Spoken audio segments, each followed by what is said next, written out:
The ink hadn't dried on the page when Silas Boone took the pen from her hand. His fingers brushed hers, dry, cracked, too slow to feel like a mistake. "Judge said that'll do," he muttered, folding the paper before Clara could read it again. He tucked it into the inside pocket of his black duster, the one he wore when he collected debts or buried things. Clara's stomach turned. She looked up, past the crooked wooden rafters of the Dry Creek Town Hall, past the faded blue flag dangling limp in the heat. No air moved in the room. Dust floated like ash. The judge had already stood. He didn't look at her. "No objections filed," he said to no one. "Provision stands." 2 witnesses scratched their names in silence. Neither one met her eyes. When Clara stepped off the low platform, her boots echoed loud and alone. Her laces had come loose again. She didn't stop to fix them. The door groaned open. Sunlight slammed into her face outside. The street blinked like a mirage. Men leaned from the saloon porch. A boy chased a dog past the mercantile.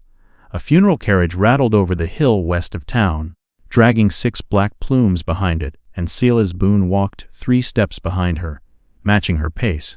"You'll want to make arrangements with Mrs. Grady," he said, easy like he was talking weather. "Dress fitting, supper list. I'll be by tonight for your answer on the band." She kept walking. "Clara." She stopped. Silas stood still as a fence post, hands behind his back, hat low.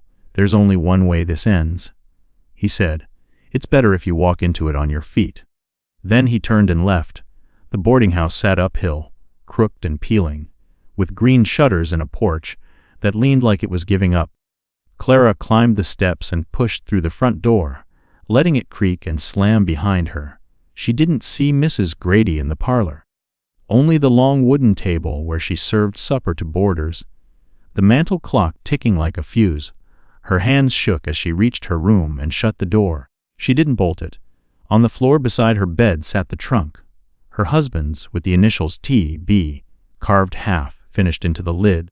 One hinge had snapped clean years ago, and it still opened too easily. Inside, neatly folded, was the shirt he wore the night he fell from his horse. The collar still held the faint brown stain, where she had pressed it to stop the bleeding. She touched it once, then let it fall. At the bottom of the trunk was the marriage license, yellowed, folded twice. She didn't open it. Instead, she reached for the small envelope tucked inside her leather-bound Bible. She had mailed the letter 2 weeks ago. No reply, no word. The door rattled. She froze. "Mime," came a man's voice. Low, careful, not Silas, not any voice she knew. She stepped lightly, barefoot, across the room. Her fingers brushed the revolver under the bed, wrapped in cloth. "Ma'am, it's James Cutter. I was sent." She opened the door just enough to see him, mid-30s, tan coat, dusty from the trail, clean boots. A wide brim hat tilted forward, shadowing his eyes. "Who sent you?" she asked. "Tommy's old friend." "Jacob Holden." She stared. That name hadn't crossed a mouth in Dry Creek for over a year, not since the trial, not since Jacob vanished without goodbye. "I don't believe you," she said. "Then believe this." He held out a folded note, edges worn, the bottom torn jagged.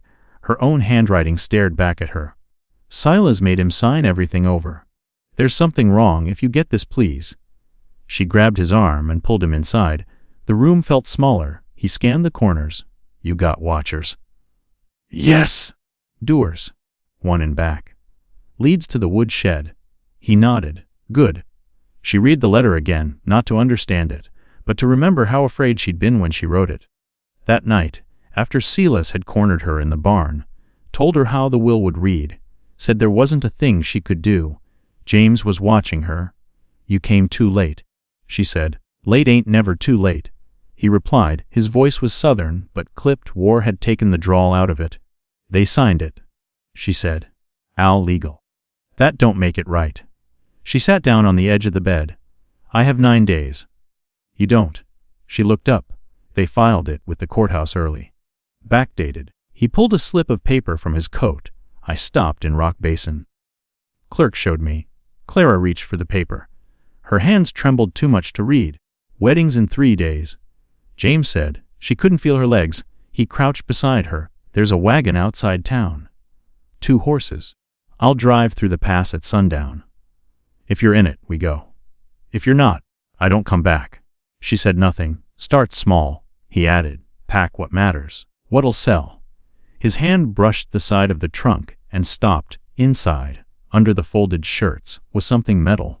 He pulled it out slowly, a pocket knife. Her husband's, blade-notched, but clean. The initials scratched onto the handle were wrong. S.B. Silas Boone, not Thomas. Her blood ran cold. Could be a mistake. James offered quietly. She shook her head. No. The back door creaked. James moved fast. Out the side window, soft as smoke, Clara locked the trunk. Her heart beat in her throat. Footsteps in the hallway. A voice. Clara, it's me. Mrs. Grady whispered. He's here. Clara opened the door. The older woman pressed a key into her hand. Back stair to the freight shed. You didn't hear it from me. Then she was gone. Clara didn't move. Didn't breathe. Downstairs, the floor groaned. Silas's voice filled the room below. Clara, he called. She stepped to the window. Out past the hills. A thin line of smoke curled into the evening sky. Wagon campfire, waiting, 3 days too early, 9 days already gone, and she still hadn't chosen, but the knife was real. The initials were real, and something had been signed in silence. She closed the window, turned the bolt, and whispered to the empty room. If I run, I can't ever come back. The footsteps outside her door stopped. Silas knocked once. You've got till morning. Clara didn't sleep. She sat on the floor beside the bed, knees pulled to her chest, hands wrapped around the handle of the pocket knife, the one that didn't belong, outside. The wind whistled between the loose shingles of the boarding house roof, every sound, boots scuffing on the front porch, the clock ticking downstairs, the creak of a wall beam, felt louder than it should have. The back stair key still lay on the windowsill. She hadn't used it, not yet.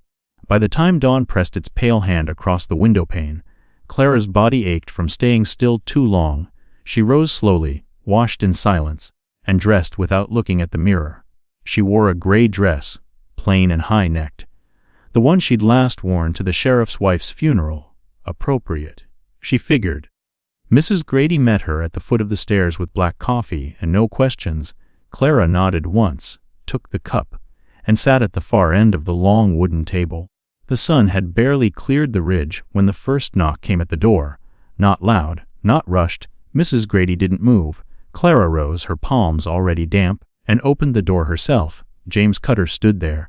Same coat, same hat, boots dustier now. A smear of pine sap marked his left shoulder.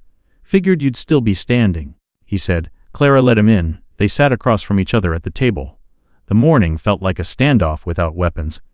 I saw the fire, she said. James nodded. Held there till near dawn. Figured if I pushed any closer, I'd be riding into your funeral. You brought a wagon, covered. 2 horses. Supply, barrel, water, tack, trade papers if needed. He paused. New name too. For me. For both of us. Married couple heading west. Safer that way. Clara flinched. James noticed. Said nothing. You expect me to climb into a wagon with a man I don't know, she said, keeping her voice low. Leave everything behind, pretend to be someone I'm not, and run until I forget my name. No, James replied calmly. I expect you to decide if breathing free is worth being hunted. That stopped her. James leaned forward, forearms on the table. I don't have a savior's face, Clara.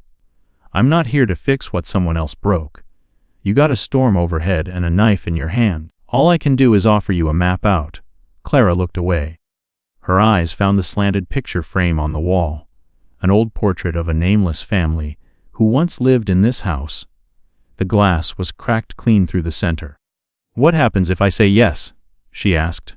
We go, he said. Tonight. I circle back from the west road and meet you at the freight shed behind this place.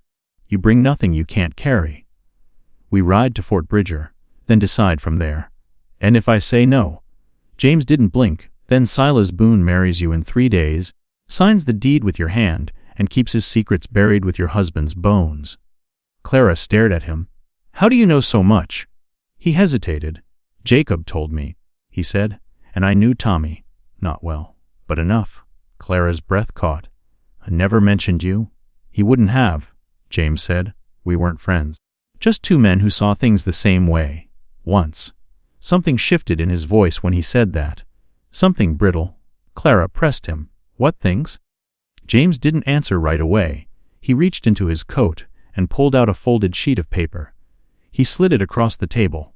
It was the will, the exact version Silas had filed. Her fingers hovered over the page. "I've seen this," she said. "Not like this," James said. "Look close." The witness line. She read it. Froze, the second signature supposedly from the pastor.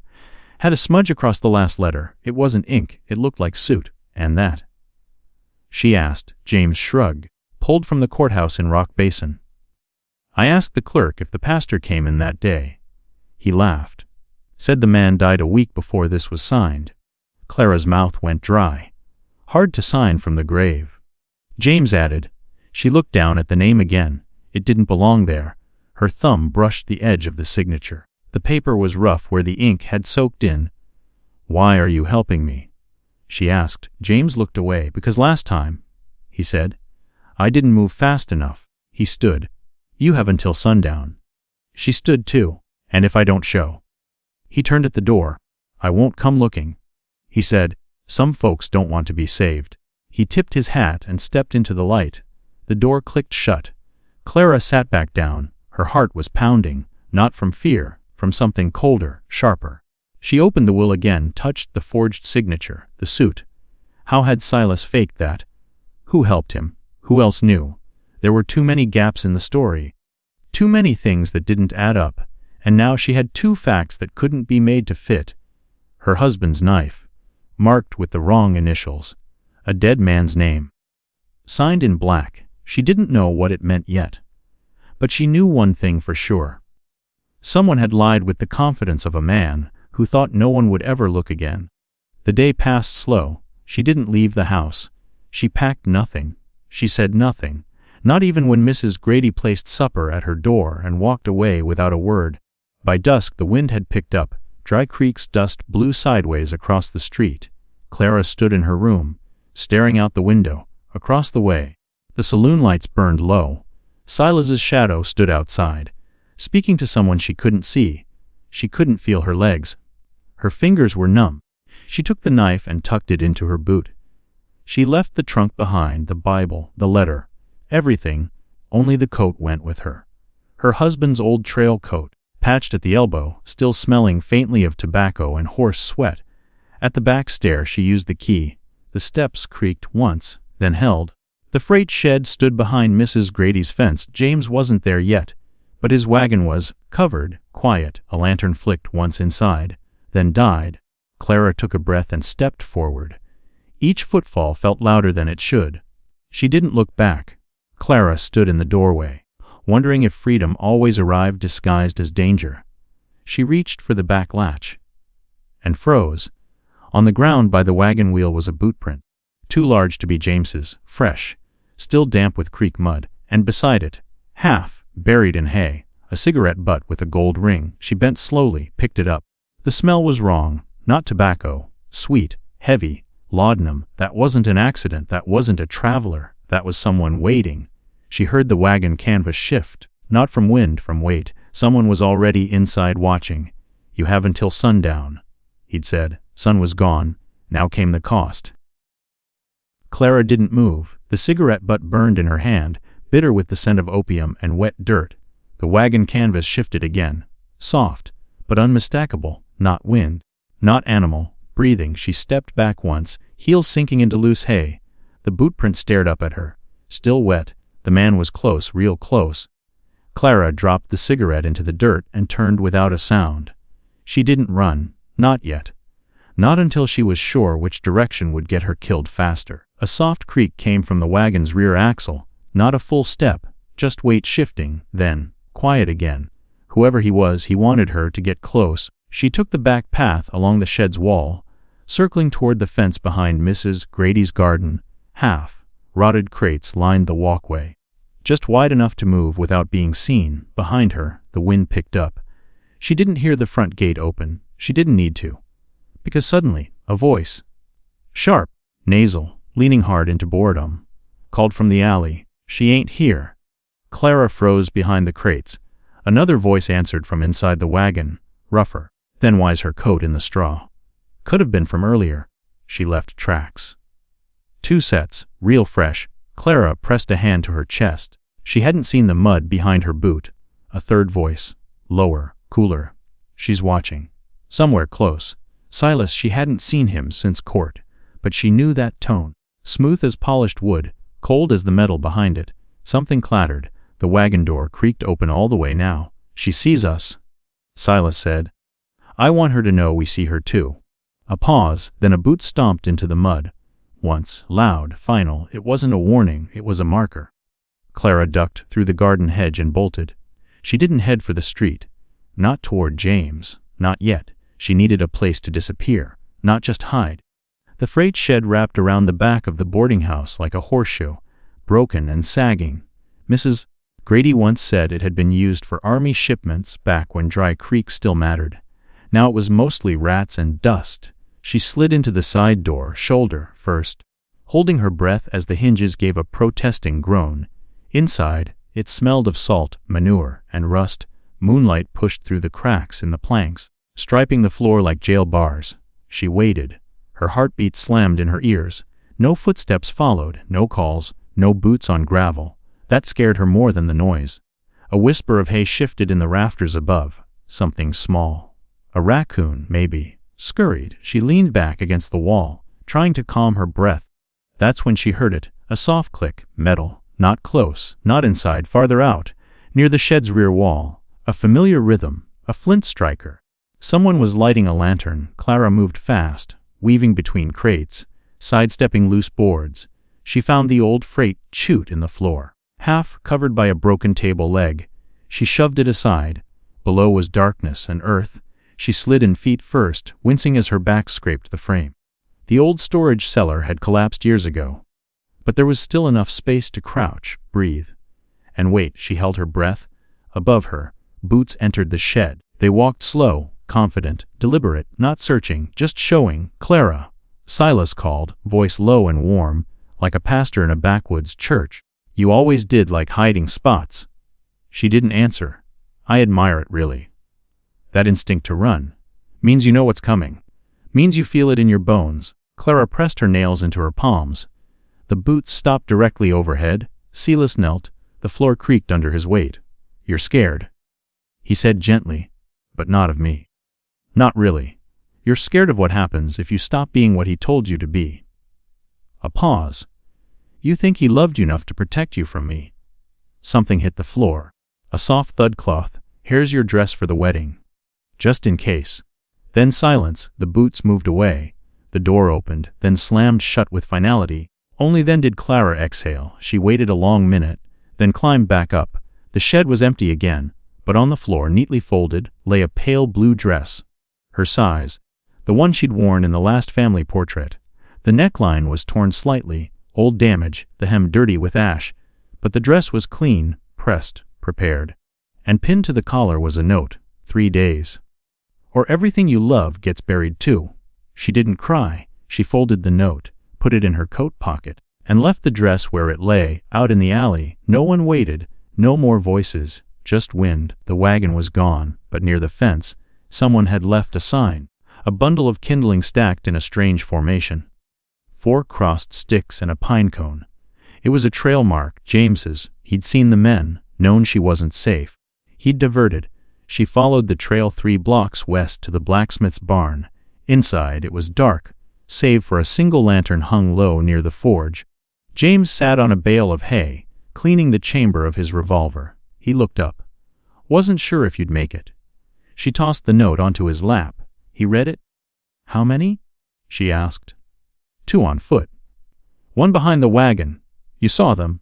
I saw you almost walk into a snare. He folded the note, burned it in the forge without another word. Clara stood stiffly, arms crossed. I don't scare easy, she said. Good, James replied. 'Cause from now on, you can't afford to. He stood, tossed her a bundle, clothes, boots, a plain hat, change. Fast. We're leaving early. That the plan. Plans changed the second he stepped out of the law's shadow. He made it personal. Clara changed behind the hay bales. The pants were stiff, the boots too wide, but they would do. She stepped out. James looked at her. Not like a man looks at a woman, like a scout checking his flank. Good enough, he said. We ride before dawn. Clara glanced down at the revolver he now wore openly. "You ever kill anyone?" she asked. James didn't look up. "Only when I had no other way left." She nodded once. Then, softly, almost to herself, "When Silas said my name, I understood that time itself had become my enemy." And outside in the dark between buildings, the first hooves stirred the dirt. They rode until the sky went silver. The road west was a ragged line between hills, barely wide enough for the wagon wheels to hold. The horses huffed and shifted under the weight. James didn't speak, neither did Clara. Each turn they took felt like a decision made with consequences she couldn't name yet. Her hands were raw from gripping the edge of the seat. Her husband's coat scratched her neck, where the collar folded wrong. But she didn't dare take it off. It was the only thing that smelled like the life she used to have. A lie wrapped in tobacco and sweat. Below the ridgeline, the desert breathed smoke and dust. Somewhere far behind them, Dry Creek slept, or hunted. Around midday, James pulled off the road near a scraggle of junipers and let the horses drink from a shallow stream. Clara stepped down, legs stiff. Her boots weren't broken in yet. Every step felt like punishment. James crouched by the water and refilled the canteens. He didn't offer food, didn't ask how she was doing. That, she realized, was his kindness. They stayed there 10 minutes, long enough for the wind to change. When they got back on the road, Clara finally asked the thing she'd been trying not to. "How did my husband really die?" James didn't look at her. He fell from his horse. "That's what they told me." He gave the reins a quick flick. The wagon jerked forward. "I'm not stupid, James. I never said you were." Clara stared straight ahead, her voice sharpened. "He never took that trail alone. Never at night. Never without his lantern." James didn't speak, and Silas was the one who found him. She added, "Said he broke his neck on a low branch." Still James said nothing. "But the doctor told me there were bruises," she said, "on his ribs. His wrists." He sighed. "You want the truth. I want something that makes sense." James nodded slowly, eyes still on the road. "Your husband was going to leave Dry Creek. Not just the ranch, everything. He wanted to sell the land, take you west. Said he had money saved. Said he was going to make it right." Clara's mouth went dry. "He talked to Jacob Holden. Offered to buy passage wagon supplies. He wasn't going to tell Silas. But he found out. Maybe," James said. "Or maybe he always knew. Either way, Tommy never made it to Jacob." Clara looked down at her hands. They were shaking again. James continued. "Jacob waited 2 nights at the rendezvous. When Tommy didn't show, he figured it was over. But I stayed behind. I asked around. 2 weeks later, I found the body hadn't been buried. Just boxed. Judge was waiting for funds to bring in a preacher." Clara flinched. "I saw the bruises. I saw the broken fingers. That wasn't no fall." She clenched her fists. "Why didn't you tell me this sooner?" she whispered. "Because if I had," he said, "you wouldn't have run. You would have gone back in there with a gun." He finally looked at her. "And then you'd be dead." The wagon jostled hard over a dry rut. Clara didn't feel it. She stared at the road as it curled up into the hills, vanishing into fir trees blackened at the tips from an old burn. "Why do you care?" she asked. James didn't answer right away. "When I was younger," he said, "I married a girl out of Amarillo. Prettiest thing I'd ever seen. Had this way of laughing with her whole mouth, like she didn't care who heard it." "What happened to her?" he said. "Her father sold her to a man 30 years older. Rich cattleman. Thought I was just a kid with a hammer. And I was." James's jaw clenched, didn't get to her in time. "Found her body 3 days out from town. Throat cut. Still had the ribbon I gave her." He said it without trembling, without flinching, like someone who'd worn the pain down to a nub, carried it so long it had calcified. Clara didn't speak for a long time. Finally, "Why didn't you just kill him?" James chuckled, but it was dry and bitter. "I tried," he said. "Gun misfired." Took that as a sign. Clara looked at him, really looked. She saw the lines around his eyes, the worn seams in his jacket, the way his hand trembled when he let go of the reins for too long. "You've been running longer than I have," she said. He nodded. "I just started earlier." The road narrowed again. The trees thickened, bending over the path like arms. The wagon slowed. James shifted the rifle to his lap. "We're nearing the first rise," he said. "It's a good place for someone to ambush if they knew our route." "Will they?"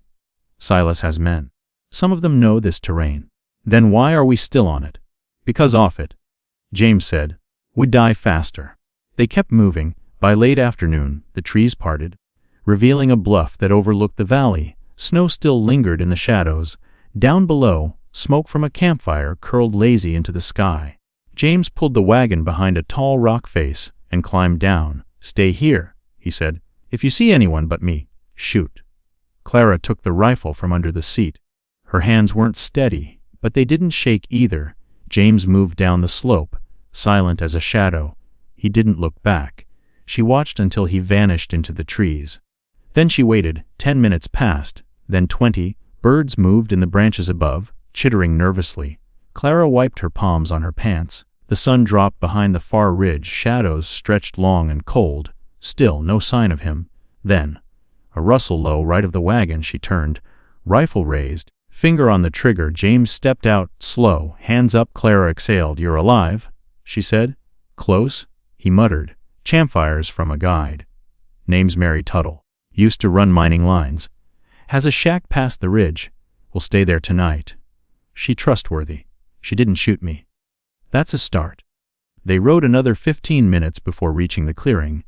The cabin was small, sloped, roofed, patched with tin. Smoke drifted from a bent chimney. A woman sat on the porch, mid-60s, wide-hipped, wearing a shotgun like it was a brooch. She didn't stand when they approached. James stepped down first. "Mary." "James," she replied flatly. "Didn't expect you to bring company. Didn't plan to." Mary's eyes found Clara, not in a friendly way, not hostile either, just measuring. "Your name?" Mary asked. Clara hesitated. "Clara T." James cut in. "We're calling her Ruth now." Mary snorted. "Biblical. Good luck charm." "Something like that." Mary opened the cabin door. "Inside." "Before I change my mind."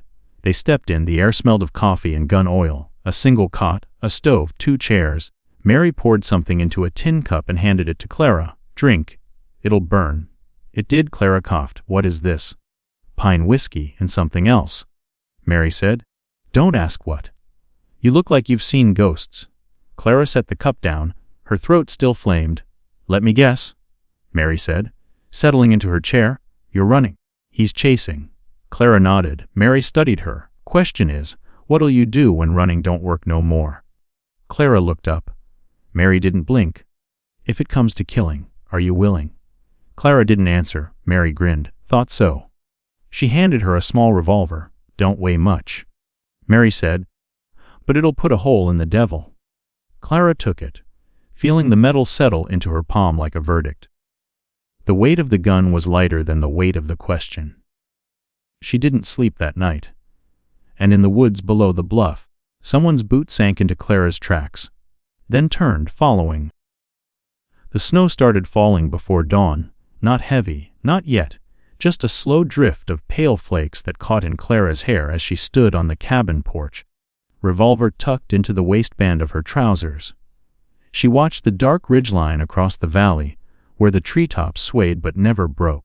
James hadn't come back from scouting. Mary was inside, boiling coffee over the stove, humming a low hymn that Clara didn't recognize. It sounded old, older than anything she'd heard in church, like something sung under breath in places where hope had no business being. Clara tightened the coat around her chest and tried not to shiver. Her husband's coat, still holding his shape in the elbows, still smelling like smoke and earth and loss. Down the slope, just past the cabin's shed, a single set of bootprints circled wide into the trees. James's, she'd checked earlier. When the sun first tried to rise and failed, his trail veered west, looping through a narrow pass, where the snow hadn't yet touched the ground. But now, she saw it, a second trail, new, heavier, coming from the east. Someone else had been watching. "Storm's coming," Mary said from the doorway behind her, "and not just in the sky." "He's not back, Doc." Mary nodded once, unsurprised. "You trust him?" she asked. Clara hesitated. "No." "Good," Mary said. "Don't trust a man who moves like smoke and talks like wind. That's a rule older than whiskey." Clara stepped down into the snow. "I'm going after him." Mary didn't stop her, but she didn't let her leave alone, either. 10 minutes later, they rode double on Mary's mule, wrapped in blankets and silence. The trees thickened as they followed the tracks west. Clara kept her hand near the revolver. Mary carried a repeating rifle across her lap, like it was part of her body. After a mile, the prince led them into a narrow cut between two boulders, where the snow had melted into mud. The hoof marks were clear. But James's weren't the only ones anymore. Another set, lighter, closer together. Someone had been tracking him. Mary spat into the snow. That ain't no hunter. They dismounted. Clara crouched, running her fingers along the edge of the track, too shallow for boots like James's. The heel worn odd. Whoever it was, they limped. They followed on foot. The trail curved downhill toward a clearing. A place shaped like a bowl between ridges. That's where they saw it. A scuffle, hoofprints tangled. Snow churned to black mud, a broken branch slick with blood. And no James. Clara's pulse slammed in her neck. She moved ahead without thinking, boots sliding in the mess. Mary hissed a warning. Too late. The world exploded. A rifle cracked from the trees above. The shot hit the dirt 2 feet to Clara's left. She dove behind a stump as Mary dropped flat, rolling behind a rock. Second shot missed, but not by much. Clara fumbled with her revolver. Heart hammering so loud she couldn't think. The cold made her fingers clumsy. Another shot split the air, then silence, and then a voice. Put it down, sweetheart. Clara froze. From the trees stepped a man, thin, pale, limping. A jagged scar crossed his cheek like someone had carved a question mark into his face. He held a long rifle in his left hand, muzzle down, not casual. But not afraid either. He looked at Clara like he already knew her. Didn't expect to, he said, glancing toward Mary's hiding spot. Mary cocked her rifle in reply. The man chuckled. You must be the one they warned me about. Clara stood slowly. Where's James? The man shrugged. For now. She stepped forward. He raised the rifle a little. Easy, he said. I got orders not to kill you. Yet. Silas sent you. He smirked. You don't get paid to guess. You get paid to come quietly. Clara didn't answer. Her grip tightened on the revolver in her pocket. I know you're thinking about it, he said.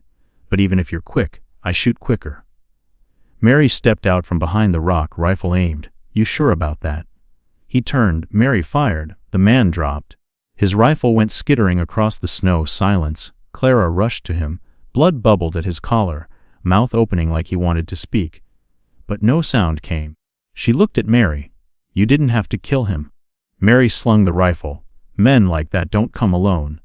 As if on cue, a whistle echoed through the woods. Farther off, east, another call answered it from the ridge above. Mary cursed. They're flanking. Clara grabbed the downed man's rifle and ammunition pouch. We have to move. They ran. No time for horses. No time for plans.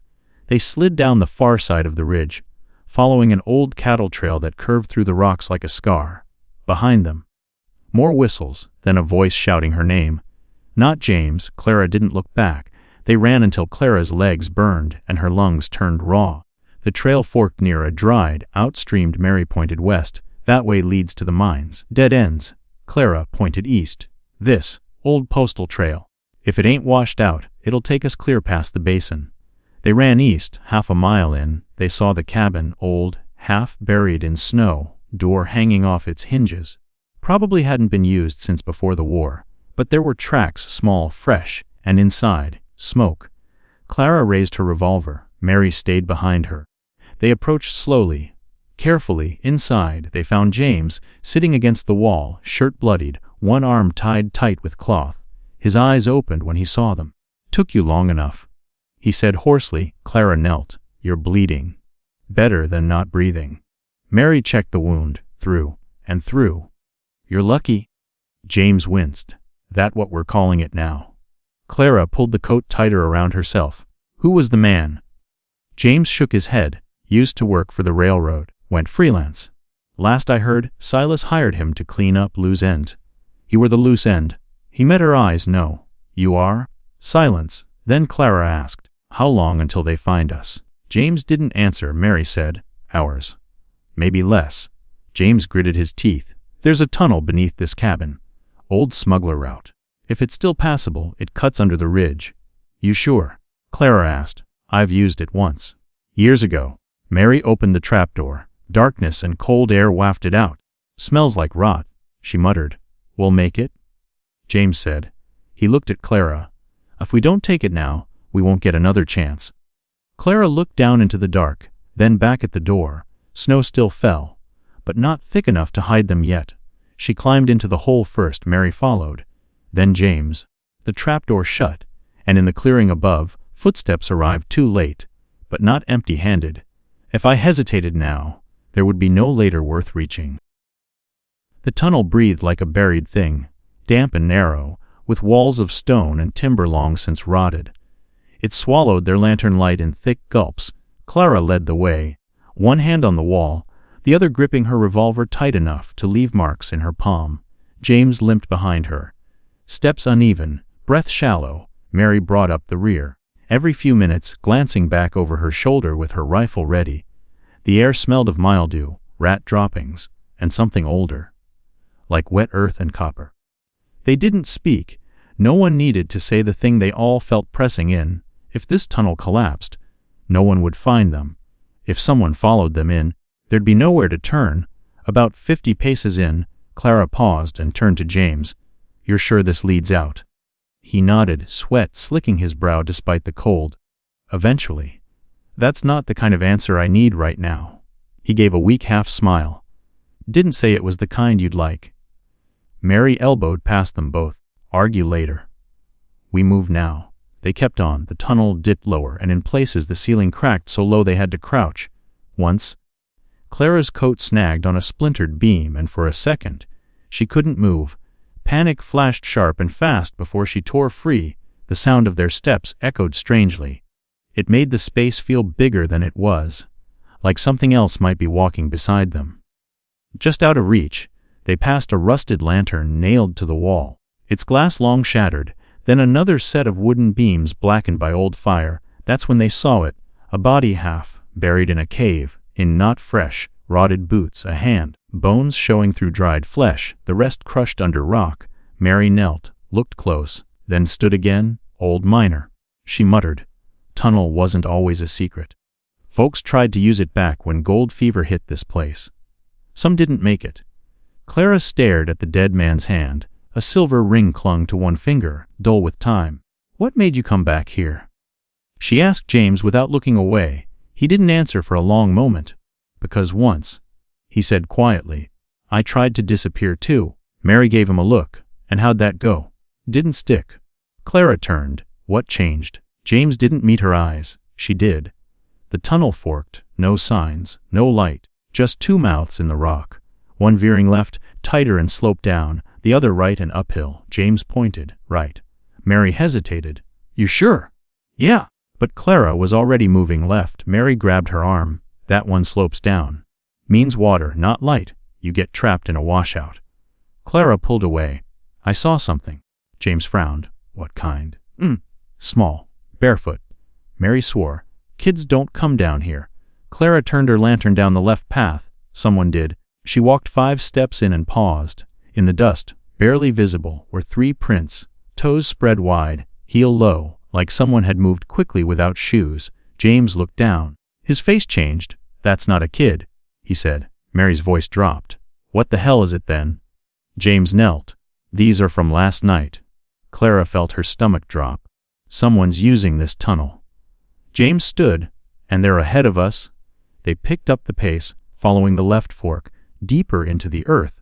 The tunnel sloped down, then curved like a snake. The air grew colder. The walls wept moisture. Water trickled along the edge of the path.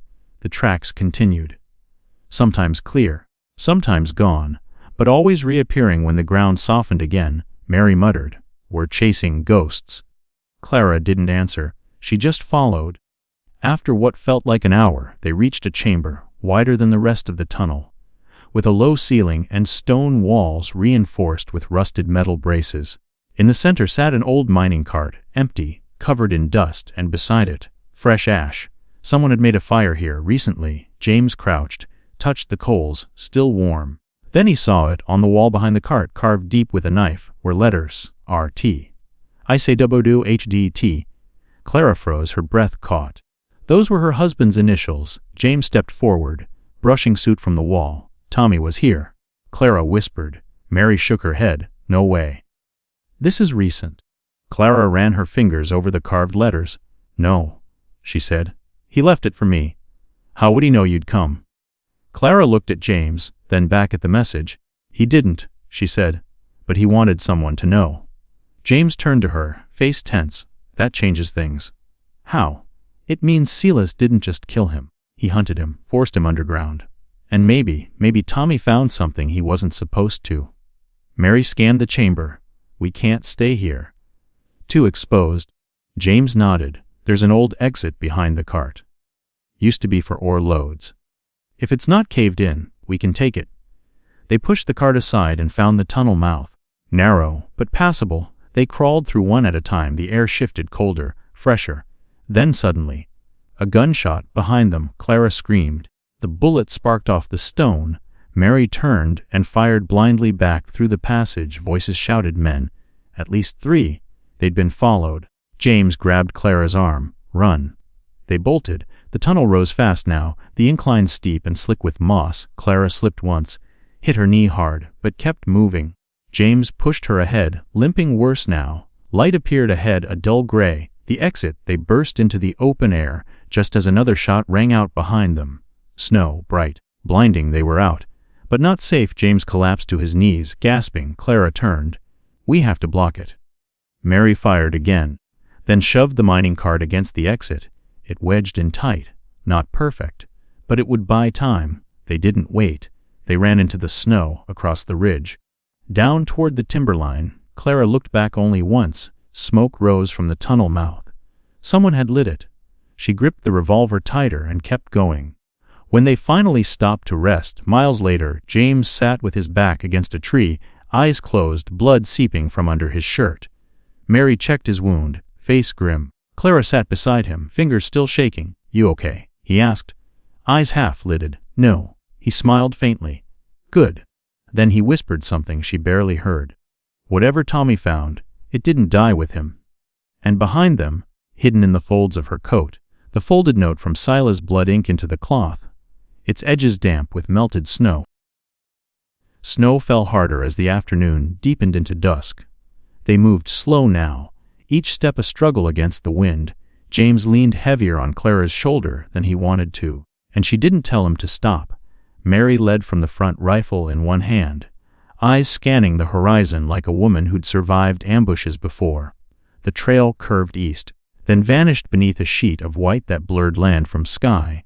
No more footprints, no sign of pursuit, but Clara could feel it. The pressure. Like the woods themselves were holding their breath. By the time they found shelter, James could barely stand. It wasn't a cabin, just a collapsed watchtower from the old lumber camp days.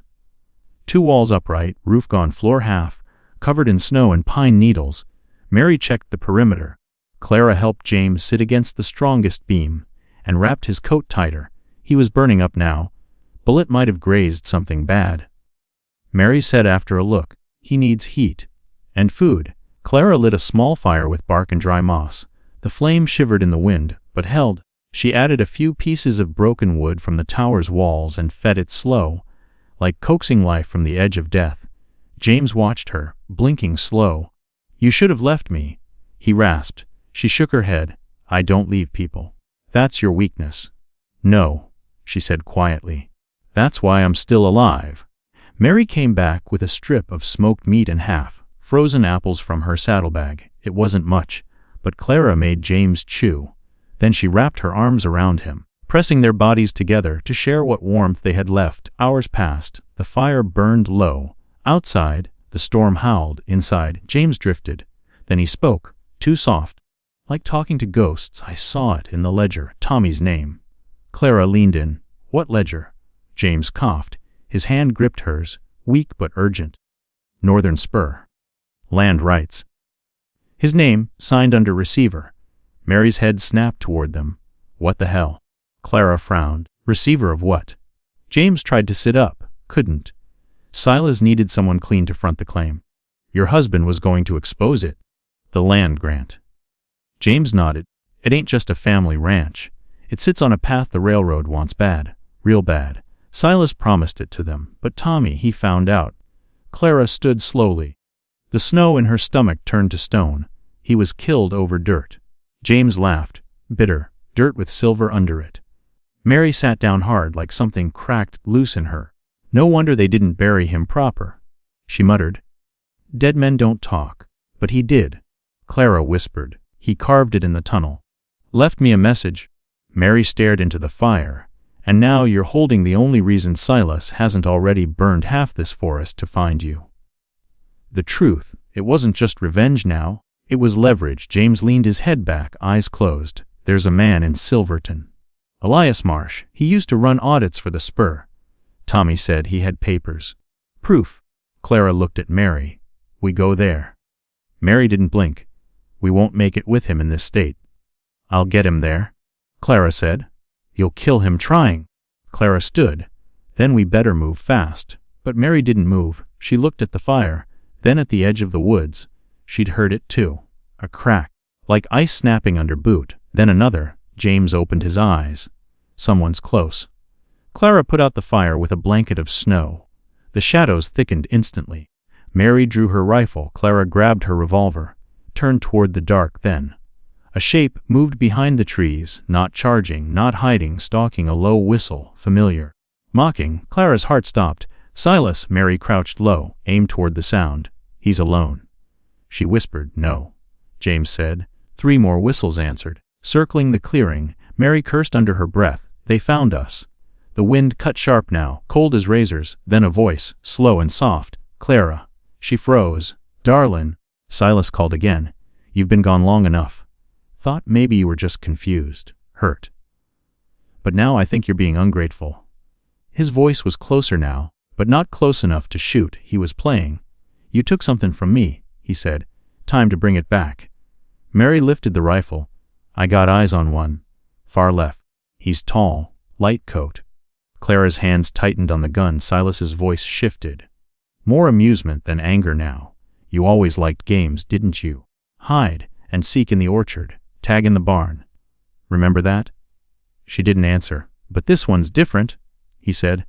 "You ain't the one hiding anymore." A shot rang out, sharp, unexpected. Mary fired. A scream from the trees, then chaos. Return fire peppered the trees. Clara dropped low, dragging James behind the crumbled wall. Mary moved like a ghost, circling wide, firing twice more. Clara peeked out, caught a glimpse of a man reloading behind a pine trunk. She fired, missed, then she moved. Fast, low, the way James taught her. Another bullet tore past her ear. She reached Mary. "We can't hold them off." "We're not trying to," Mary growled. "We're buying time." "For what?" Mary pointed. "Smoke."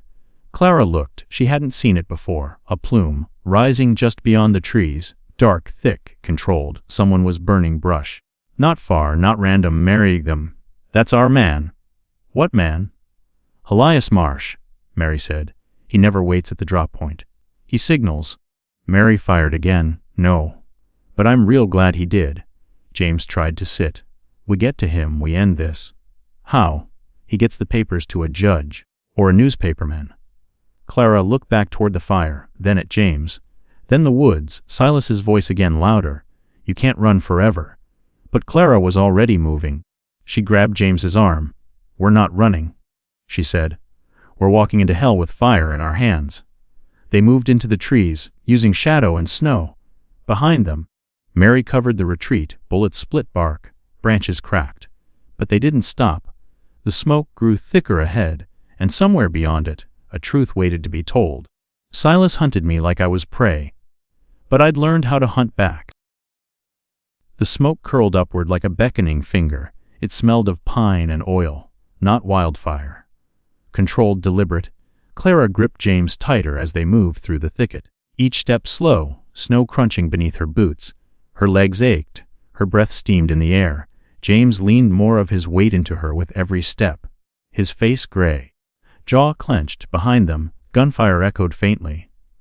Mary's doing, holding the line, holding them off. Clara didn't look back. Couldn't. She kept her eyes on the smoke. Just ahead, the trees thinned. Then a clearing, a lean-to made of logs and scrap tin leaned against a craggy rock face. Smoke drifted from a pipe hammered through the roof, and standing just outside, holding a burning branch, was a man. Elias Marsh, mid-60s, long coat, gloves too clean for a woodsman. His beard was trimmed, his rifle slung low like a man who didn't expect to use it, but knew how. He saw them, didn't flinch. "Thought you'd come from the north," he called. Clara didn't answer. She just kept walking, dragging James until they reached the edge of the clearing. Marsh's eyes flicked over them, wary but not surprised. "You're Clara," he said. "And that's the bastard who took the bullet for you." James let out a breath. "You haven't changed diet." Marsh gave a short nod. "Neither have you. That's the problem." He turned, lifted the lean-to flap. "Get in. They'll be coming." Inside was barely a room, just a table, 2 crates, and a map nailed to the wall, with names scrawled in red, inky: Silverton, Dry Creek, Alder Pass, Northern Spur Route. Clara eased James onto one of the crates. Marsh handed her a tin cup and gestured toward a pot over the fire. "Drink, then talk." Clara didn't drink. "He said you had papers." "Proof?" Marsh raised an eyebrow. "Didn't waste time, did you?" "No." He reached into a hollowed-out log beside the wall, pulled a ledger wrapped in oilcloth, thick, heavy. It looked older than any document had a right to be. "Tommy brought this to me," Marsh said. "Week before he died." Clara's fingers curled into fists. "He said if anything happened to him, it meant Silas knew. Told me to keep it hidden until someone came looking." "Why didn't you warn him?" "I tried. He was gone before I could." James looked up. "What's in it?" Marsh opened the ledger to the middle, where the pages shifted texture, a different ink, a different hand. Silas Thornton submitted false claims to the Northern Spur Railroad. He forged Tommy's name as a financial receiver to clear a land purchase. That land sits on the route planned for the extension. He turned the book, showed Clara a signature, Tommy's, real, below it, another one, Silas's, faked. "He was going to sell the ranch," Marsh said. "Without your knowledge. Railroad would have built straight through it. But if anyone challenged the title, they'd see Tommy's name." James let out a low whistle. "Makes him look complicit." Marsh nodded. "Exactly. That ledger was Tommy's way of proving he was being set up." Clara stared at the ink. It looked harmless, but it was blood. "What do we do with it?" "Silverton has a post agent. Name's Grady. Honest. He's connected to a regional judge who's been itching to take down a few crooked Spur executives. If we get this to him, it goes public. Silas loses everything." Marsh didn't blink. "Then you're dead by dawn." Clara stood. "We'll go." "Not yet," Marsh said. "We need to wait for Mary. If she made it, we've got a fighting chance. And if she didn't?" Marsh didn't answer. A sound cut through the trees, 3 quick whistles, then silence, then 2 more. Clara moved to the door. Marsh blocked her with one hand, rifle raised. He waited. A moment later, Mary stepped out of the trees, covered in snow, bleeding from one shoulder. But alive. She grinned at the sight of Clara. "I told you I'd buy time," she said. "Didn't say it'd be cheap." Clara rushed to her, helped her inside. Marsh shut the flap and barred it with a plank. Mary sank down beside James, who barely opened his eyes. "They followed you?" Marsh asked. Mary nodded. "Not all of them. Maybe 2. I doubled back and laid false tracks. Bought us an hour, maybe." Clara stepped toward Marsh. "We need to move before they catch up." Marsh handed her the ledger. "You carry it," he said. "You're the last person Tommy trusted. That still means something." Clara took it heavy, warm, somehow alive. Marsh laid out a map on the table. "There's a ridge trail north of here.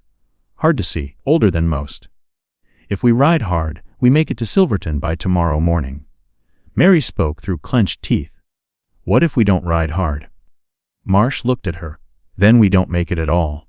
They packed in silence. James was too weak to ride alone. Clara saddled a horse for both of them. Mary took the mule. Marsh rode out front. Before they left, Clara turned back toward the trees. No sign of Silas, no voice. But she felt him somewhere out there, watching, waiting. They rode through the night. Snow turned to sleet. The trail narrowed. Twice they had to backtrack where trees had fallen. Once a bridge nearly gave under them. But they kept going. By dawn, the edge of Silverton showed through the mist. Just rooftops and smoke. But it was more than they'd had before. Then came the shot, sharp echoing. James grunted. Clara screamed. He slumped in the saddle behind them. Silas appeared on horseback, rifle raised. No pretense now, no speech. He fired again. Marsh turned and shot back, clipping Silas's arm. Mary wheeled and laid down cover. Clara held James tight. He was bleeding again bad. They made it to the edge of town in a blur. Hooves pounding, wind in their faces, the sound of Silas's voice roaring behind them. "Give me the damn book." But Clara didn't stop. She gritted her teeth, pressed James close, and whispered through the storm, "He killed for it. I'll burn him with it." They burst into Silverton like ghosts fleeing the grave. The town was just waking. Storefronts shuttered, saloon windows frosted, smoke rising slow from chimneys. A dog barked. Then fell silent. No one stood in the street. But behind every window, eyes were watching. Clara reined in hard in front of the telegraph office, snow scattering beneath the hooves. James sagged against her, nearly unconscious, his coat soaked in blood. Mary slid off her mule with a grunt, face pale, teeth clenched. Marsh didn't wait. He was already off his horse, banging on the door of the small brick building. A wiry man in suspenders opened it, squinting into the dawn light. "We ain't open yet." Marsh pushed past him. "You are now." Inside it smelled of dust, coal oil, and paper. Telegraph wires ran like veins along the walls. A single desk sat near the front, and a safe in the corner ticked faintly with age. "Grady," Marsh said. "This is Clara Thornton. She's got a message that needs to reach Judge Langley." "Right now?" Grady blinked. "Langley in Durango." "Yes," Marsh said. "Encrypted if possible." "Jesus," Grady muttered. "Encrypted costs more." Marsh tossed a silver dollar on the desk. "I ain't asking." Clara pulled the ledger from her satchel, hands trembling. She opened it to the marked page, then another, then the affidavit Tommy had drafted. The one Marsh had helped him write but never filed. She placed it gently on the desk like was a baby. Grady stared. "What am I looking at?" "Proof," Clara said, voice low. "Fraud, land theft, forgery, and murder." Grady adjusted his spectacles, scanned the page. Then he sat down. He worked fast, tapping keys, pausing only to check names. Clara stood behind him, staring at the wire, willing the message through every stretch of line between here and Durango, willing it to carry Tommy's voice. Mary leaned in the doorway, gun still drawn. Marsh stood by the window, scanning the street. James sat in a chair, his breathing shallow. Clara looked over her shoulder at him. He smiled, weakly. "Told you I'd get you here." She walked to him, touched his face. "You're not done yet." "Feels like it. I don't care," she whispered. He closed his eyes. Then Marsh stiffened. "Riders." Clara turned. 4 men, dust rising behind them, even in snow. At the center, unmistakable, rode Silas. His coat flared like smoke behind him, his horse black as pitch. His eyes locked on the telegraph office, like he could already see through the walls. Clara's stomach twisted. Grady looked up. "They come in here." "I can't stop 'em." Mary chambered around. "You won't have to." Marsh pulled down a lever near the back wall, dropping a heavy steel grate across the front window. "Buy me 1 minute," Grady muttered. Outside, Silas dismounted, didn't knock, didn't call out, just waited. Then, like a preacher stepping to the pulpit, he spoke. "Clara." Her blood ran cold. "You've come all this way. Spilled blood. Stolen what wasn't yours. And for what?" She stepped forward, placed herself between the door and Grady. "For truth," she said. Silas chuckled. "Truth don't buy you safety. Don't keep you warm. Don't bring him back." He meant Tommy. He always knew how to twist the knife. "You give me the ledger," Silas said, "and I'll let the others walk. You can come home. Or I can burn it all down." James stirred behind her. Clara didn't move. Grady tapped the final key. "Doan," he whispered. The message was gone. Clara exhaled. Silas must have felt the shift. His voice changed. "You think sending a damn message makes you safe?" He stepped forward. Mary fired through the front panel. The bullet missed but shattered glass just inches from his face. He ducked behind his horse, yelling. Then gunfire erupted. 2 of Silas's men returned fire. Bullets slammed into the grate. Mary fired again, dropped to the floor, reloaded. Marsh opened a side window and picked off a man by the water trough. Clara helped James to the floor, shielding him with her body. "Get ready to move." Marsh barked. "We're the courthouse. We get to Langley when he arrives. Public. Witnesses." Grady tossed Clara a small leather case. "Backups. Copies. Judge'll need the original. But those will get the fire started." The door exploded inward. Shot clean off the hinges. Silas stepped through, shotgun raised, smoke trailing from the barrels. Clara raised her revolver. But he didn't shoot. He looked at her, right at her, then at the ledger still open on the table. He walked to it. Slow. She didn't move. He said softly, "This town. This road. That ranch. You think a scrap of ink undoes that? You buried a good man," she said. "Under greed." He was weak. Clara shot him. The bullet hit his shoulder, spinning him backward. He fired the shotgun. Wild, into the ceiling, Marsh tackled him. They crashed against the desk. Mary dove for cover. Clara ran forward, picked up the ledger, the case, and James's arm. "Now," she yelled. "We run now." They bolted through the back door into the alley. Snow was thicker now, slower falling. Like the sky itself was waiting. Behind them, Silas screamed, "I'll bury you too!" But she didn't turn. They ran toward the courthouse. And as they crossed the square, people stepped out of shops, not with guns, not with shouts, just watching, seeing. For the first time, Clara didn't stop. The judge would come. The papers would speak. And Silas had already lost the one thing he'd killed to keep silence. The truth had a pulse now, and it was louder than his gun. The courthouse loomed ahead like salvation cut in stone. Clara didn't wait to knock. She shoved the double doors open with her shoulder, dragging James beside her.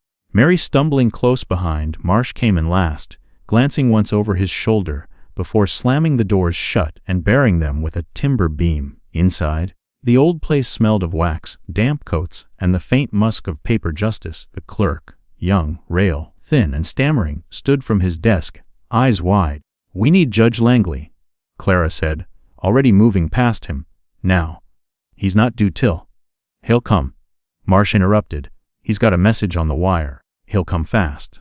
The clerk blinked, nodded, and ran out the back like his boots were on fire.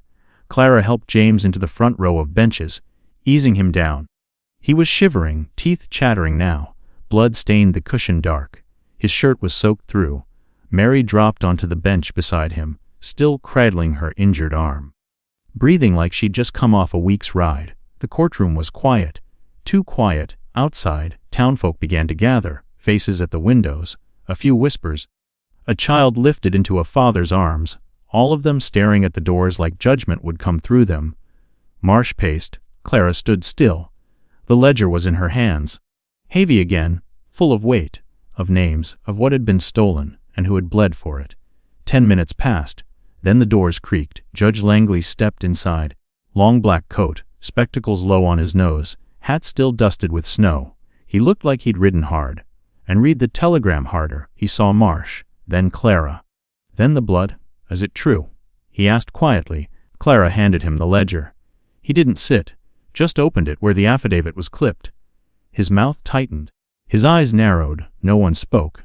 After a moment, he closed the book. "I'll need to verify these documents with the post office and the Spur registry in Durango. That'll take time." Clara stepped forward. "We don't have time." Langley looked up. "Silas Thornton is coming here with a gun in his hand and a noose in his heart," she said. "He'll burn this town if you let him." The judge walked to the bench, sat, then spoke like thunder. "Then he'll have to kill me to do it." Outside, hooves hit the snow. Clara turned. Silas. The doors didn't burst open this time. They creaked, slow, controlled. He stepped inside like a preacher at a funeral. 2 men flanked him. One with a Winchester, the other with a sawed-off. Their eyes swept the room and landed on the judge. Langley didn't rise. "Mr. Thornton," he said, "you are trespassing during judicial review." Silas smiled. "I'm here to collect what's mine." "You're too late," Clara said. Silas's smile faded. "You think this place protects you? These walls, these people." He stepped forward. The man with the Winchester lifted it. Langley didn't blink. "You'll be tried," the judge said, formally. "With evidence." Silas laughed. "You think I care about paper?" Clara stepped between him and the bench. "You cared enough to kill over it." Silas's jaw tightened. Outside, the crowd thickened.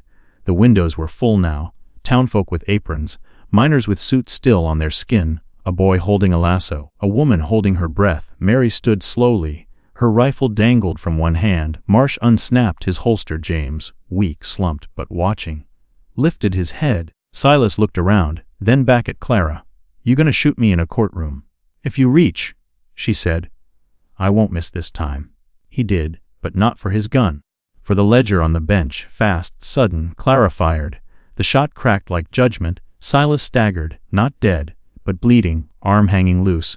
His men didn't shoot. They backed away. The silence afterward was complete. Clara walked to the ledger, picked it up, and handed it to Langley again. "This is the truth," she said. Langley rose. "I'll issue a warrant," he said, publicly. "Today?" Marsh nodded. "And the rest?" Langley looked at Silas, groaning on the floor. "The rest," he said, "starts now." Clara looked down at the man who had stolen her home, her husband, her life. He bled like anyone else. Turns out justice doesn't wear a badge. It wears scars. The jail cell stank of sweat and rust. Silas sat on the cot, right arm in a sling, face swollen, left eye purpling fast.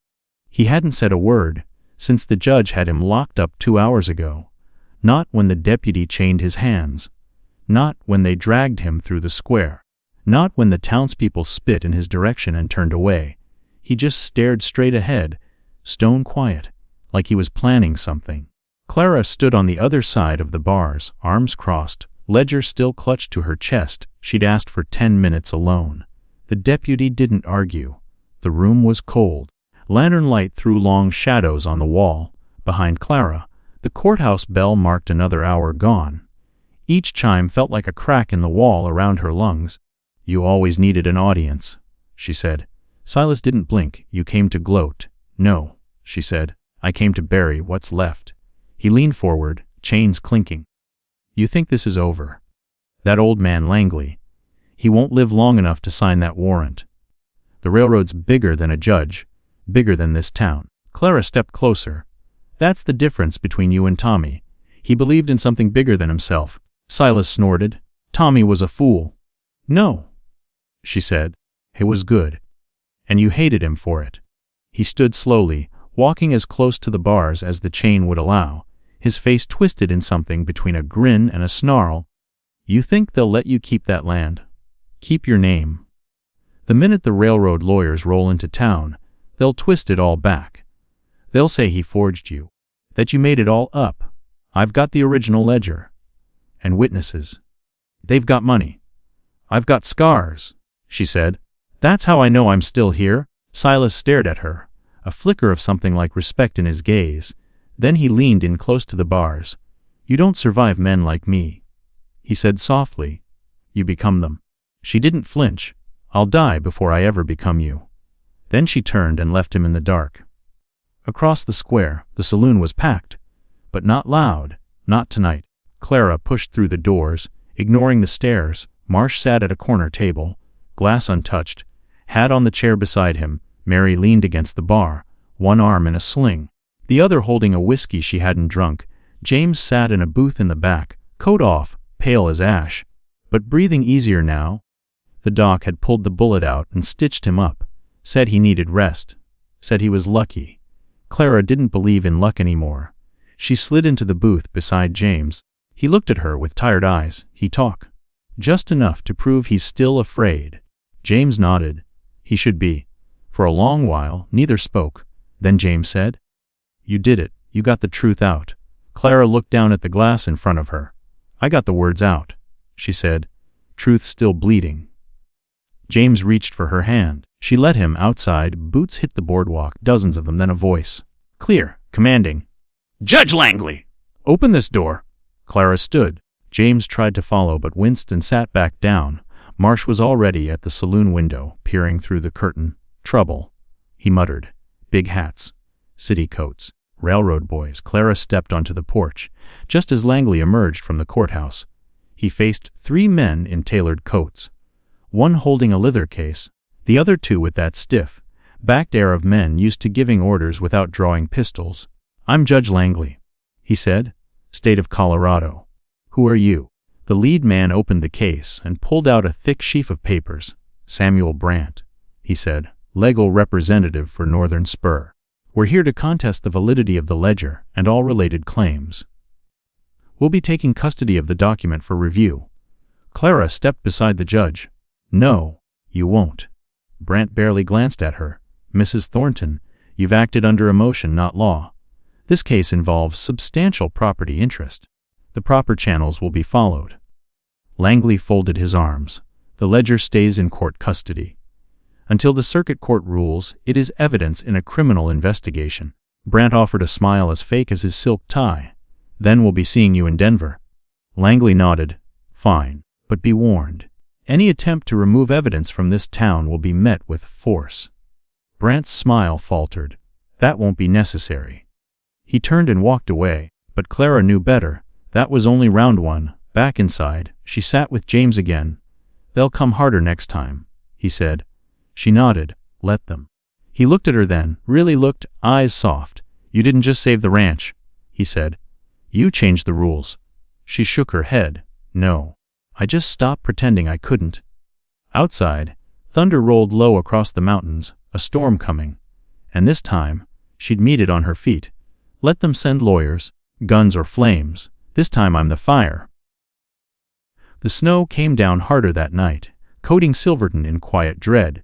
Inside the courthouse, the heat from the iron stove fought a losing battle against the cold. The windows fogged with breath. The floorboards creaked with every shift of weight. Judge Langley sat at his desk, spectacles perched low. The ledger opened before him like scripture. Marsh stood nearby, rifle across his arms. Clara leaned against the wall, arms crossed, watching the door. They were waiting. For the warrant, for a rider from Durango, for whatever the railroad planned next, but mostly for the next crack in the wall. Mary slipped in through the back. Her face was pale, lips tight. They've been meeting at the hotel, she said. Brandt. 2 other lawyers, one's armed. They wired Denver this afternoon. Langley didn't look up, trying to get an injunction filed before we do. Mary nodded. And Silas has a visitor. Clara straightened. Ooh. Didn't catch the name. But I saw the seal on his satchel, railroad brass. High up. Clara's stomach turned. They're laying a trap. Langley closed the ledger gently. No. They're trying to erase you. The room fell quiet again. Then Marsh said, So what do we do? Clara didn't hesitate. We make noise. They lit every lamp in the town square that night.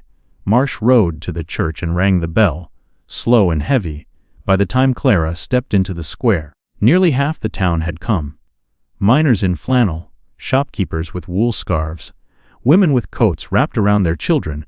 Mary stood on the courthouse steps, rifle slung. Chin high, Langley walked out after her, holding the ledger. He faced the crowd. This is your town, he said, but it's built on stolen names. He held up the ledger. This document proves that Silas Thornton used forged deeds to sell land not his. Land many of you walked across, traded on, and worked in good faith. The crowd stirred. Whispers rising. Now the railroad wants to silence the truth, so they can lay steel through the grave of a good man. Clara stepped beside him. My husband was killed to keep this quiet, she said. I won't bury him twice. A man stepped forward, old, hunched, suit on his face. I remember Tommy, he said. He fixed my roof last winter. Wouldn't take pay for it. Another spoke up. He loaned me a mule when mine died. More voices followed. Clara listened. Something shifted in the air, not outrage, ownership. Langley raised a hand. At noon tomorrow we submit this evidence to the circuit court via federal rider. Until then, any attempt to remove or tamper with it will be seen as obstruction under state law. The crowd nodded. Then someone said, What if they don't wait? Clara looked toward the jail. They won't. That night, Clara didn't sleep. She sat with James in the sheriff's office. The door bolted, lamp burning low. He was awake now, the color slowly returning to his face. His shoulders still bled through the bandages, but the fever had broken. I heard the bell, he murmured. Clara nodded. They know now. He studied her. Do you trust them? I trust they're tired of being used. He was quiet a moment. You're not the same woman who ran from that ranch. She didn't answer right away. Thens. No. And I'm not going back. He reached for her hand. I didn't fall in love with the one who ran. She looked at him, eyes soft, but not fragile. I didn't either. Near midnight, a bottle broke behind the saloon. Marsh and Mary were there in seconds, guns drawn. A man staggered out of the alley, clutching his gut. I tried to stop them, he rasped. There. He collapsed. Behind him, a second figure bolted across the snow. Mary raised her rifle, fired. The figure fell. Marsh ran over, bent down, cursed. Railroad muscle, he said, dragging the body into the light. He was carrying kerosene. Clara appeared behind him. Jaw tight. They're going to torch it. Marsh looked toward the courthouse. Tonight. Clara didn't hesitate. Then we stay awake. They posted sentries. 2 at the post office, 1 at the hotel. Marsh and Mary watched the roof lines. Clara and Langley took the courthouse. The ledger was sealed in the judge's safe. But paper burns easy. Just before dawn, Langley poured 2 mugs of black coffee. You know they'll keep coming, he said, even if this round fails. Clara nodded. They're used to erasing people. Langley sipped. What made you keep going? She stared into the dark, then said quietly, because I realized no one was coming to save me. He didn't reply. He didn't need to. Outside, the wind shifted. Boots scraped on gravel. Clara stood fast, hand on her pistol. A figure approached. Rider on a pale mare, dusty coat, mailbag slung. The Federal Courier. He held up a scroll, marked with the Denver seal. Orders for transfer. He said, for evidence review. Langley stepped out into the cold. Let's show them the truth. The courier took the sealed packet, ledger inside, and rode back into the morning mist. Clara watched until he vanished, then whispered, if they wanted ashes, they should have burned me first. The train arrived 2 days later, a steel-bellied beast cutting through the snow like a blade. Clara stood on the edge of the platform, wind clawing at her coat, boots soaked through with slush. She didn't blink. She just watched as the black cars rolled in.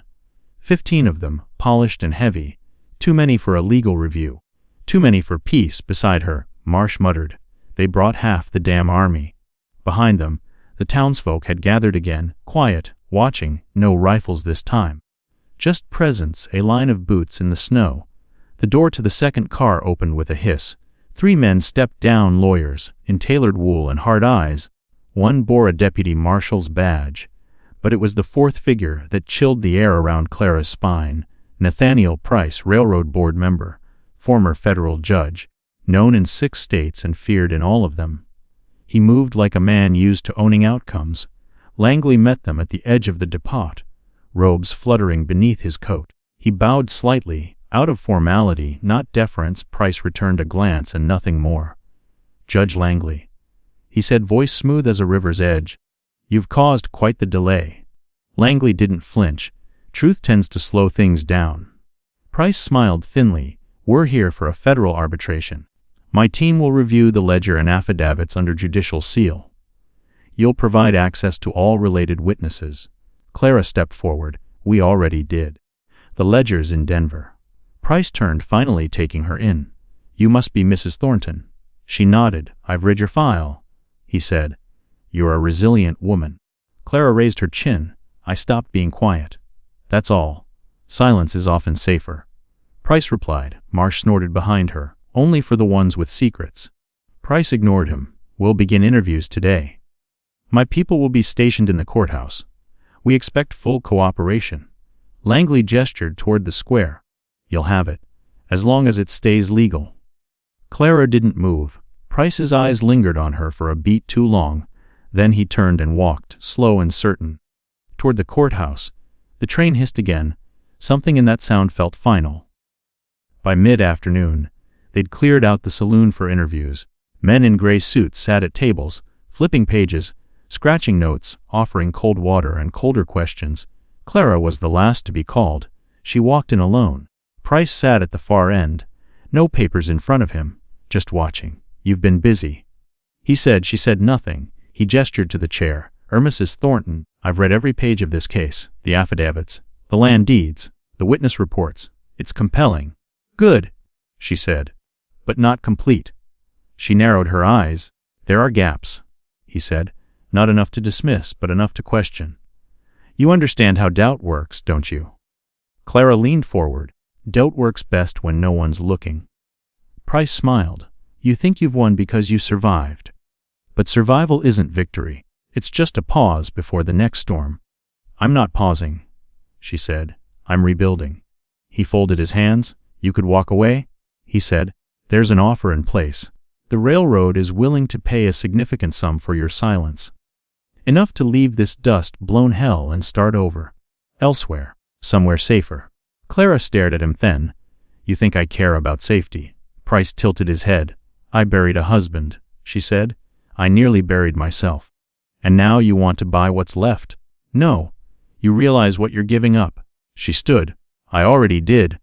That night, the tension thickened. Langley received notice that the review would be sealed until Denver convened a full panel. 6 months at least. No verdict, no justice, just delay. Marsh slammed a fist on the bar. They're burying it slow, he said. That's the new game. Clara didn't argue. She just stared into her glass. She said, not dead. Just tired. Mary looked up from the corner. So what now? Clara stood. We make it loud. The next morning, Clara rode out, alone. She stopped at every homestead touched by the fraud. Every miner pushed off land, every widow who'd lost a stake. She spoke with them, face to face. Gave them names, dates, told them what the railroad hoped they wouldn't find out. Within days, letters started moving.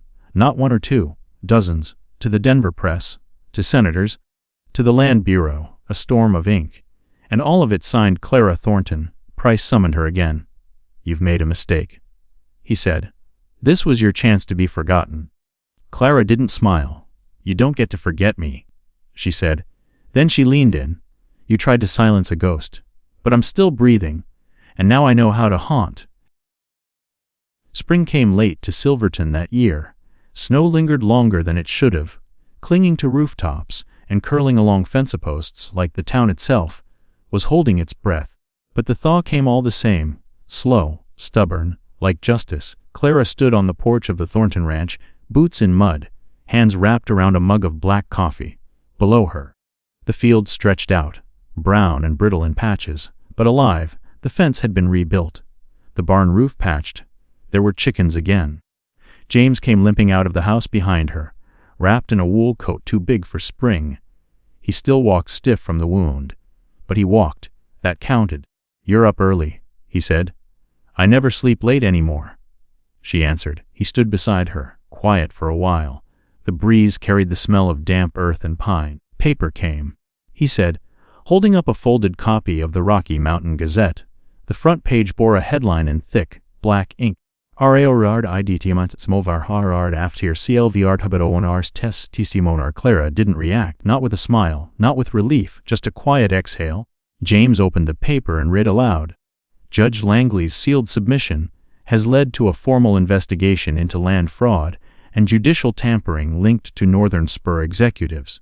Civil restitution hearings to follow. He looked up. You did it. No, Clara said. We all did. She stepped off the porch and walked into the yard. Her fingers brushed the top rail of the new fence. A small windmill turned slowly in the distance. The cattle were lean but healthy. The soil had taken root again. Nothing flashy, but real. Behind her, hoofbeats echoed down the trail. Marsh arrived on horseback, dust on his jacket, a grin beneath his mustache. Thought you'd want to see this, he said, handing over a telegram. Clara took it. Her eyes scanned the line, War and far silas 2HRNFRMD. Extra den var eine motion. She folded it once, tucked it into her pocket. Marsh studied her. Doesn't feel like the end, does it? No, Clara said. But it feels like a page turned. He tipped his hat. That's something. Mary arrived not long after, fresh from Durango. A satchel of court papers and letters under her arm. She'd been helping other victims file claims, guiding them through the same maze Clara had walked alone once. She was building something, too, not a home, but a map, for others. They sat on the porch into the afternoon, talking, remembering, planning. The land around them was quiet but alive. A wagon rolled past with a family heading west. A boy waved. Clara waved back. Later, as dusk crawled in, she walked out to the grave. It sat under the lone cottonwood near the edge of the property.